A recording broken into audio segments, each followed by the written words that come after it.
तपाईँलाई पसल किन परिवर्तन गर्ने त त्यो विषयमा म तपाईँलाई जानकार बनाउँछु। यहाँ हेर्नु होला, दुईटा पसलको बारेमा फरक राखिएको छ। तपाईँ बाहिरको पसलबाट सामान किन्दाखेरि तपाईँलाई कहिले पनि डिस्काउन्ट मिलेन। 15 रुपियाँको चाउचाउ 15 रुपियाँमा दियो होला, 12 रुपियाँमा कसैले दिएन होला है, सो दिँदैनन्। अनि यहाँ चाहिँ तपाईँलाई 10% समथिङ डिस्काउन्ट दिइराखेको हुन्छ।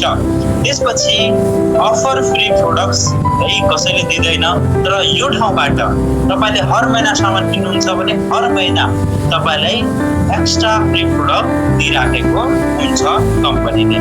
त्यसपछि क्यासब्याक रिटर्न कसैले दिँदैन बाहिर, तपाईँलाई यो ठाउँमा हर महिना 5 देखि 16% क्यासब्याक रिटर्न दिनुहुन्छ तपाईँको खरिदारीमा।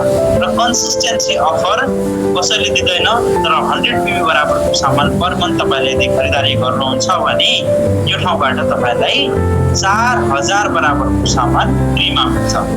अब हेर्नुहोस् त, हर महिना तपाईँलाई 5 देखि 10% एक्स्ट्रा फ्री सामान मिल्यो, हर महिना तपाईँलाई 5 देखि 16% रिटर्न मिल्यो है क्यासब्याक। त्यसपछि पाँचौं महिनामा तपाईँलाई 4000 बराबरको सामान फ्रीमा मिल्यो। इट मिन्स तपाईँले पाँचौं महिनामा सामानै किन्नु परेन है त।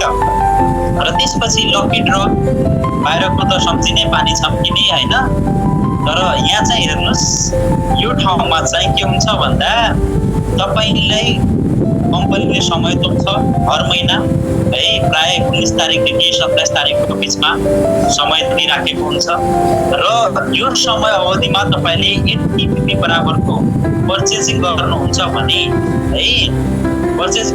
भने नेपालभरिबाट जति पनि 8 PB पर्चेज गर्ने व्यक्तिहरू हुनुहुन्छ ती मध्ये 100% है 45 जनालाई 10,000 बराबरको सामान दिन्छ।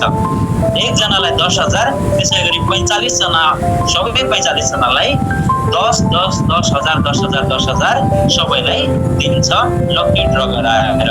यस्तो अफर दिन्छ। र रिटर्न पोलिसी बाहिर हुँदैन, यहाँ चाहिँ 30 डेजको रिटर्न पोलिसी 100% मनी ब्याक रिटर्नका साथमा दिइराखेको हुन्छ। इन्कम बाहिर कसैले दिँदैन सामान किनेको भरमा, तर यो ठाउँमा तपाईँलाई 9 प्रकारका इन्कम दिने गरेको छ।